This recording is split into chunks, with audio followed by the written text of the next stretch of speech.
Vous écoutez l'édito de la rédaction par Maxence Jaillet.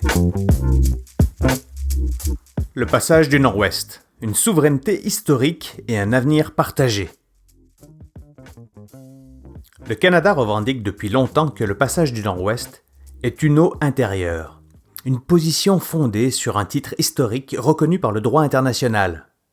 Cette souveraineté s'appuie non seulement sur des décennies d'autorité canadienne, mais aussi sur la relation unique qu'entretiennent les Inuits avec ce territoire depuis les millénaires.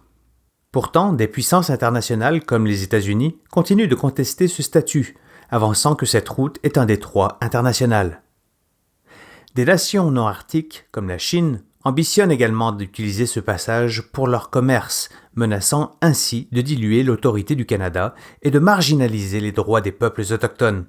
Néanmoins, ces eaux font partie du territoire national canadien, au même titre que la 51e rue à Yellowknife.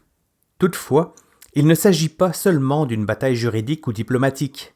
Les communautés autochtones de l'Arctique doivent être intégrées aux discussions, non seulement en tant que gardiennes de cet écosystème fragile, mais aussi comme partenaires économiques.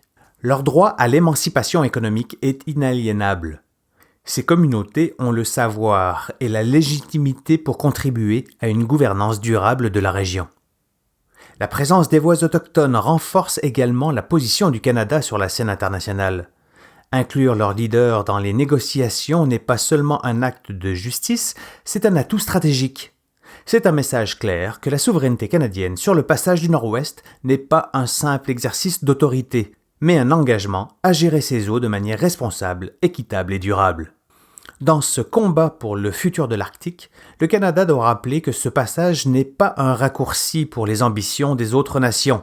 C'est un symbole de l'alliance entre tradition et modernité, où les droits autochtones et l'intégrité environnementale sont des piliers incontournables.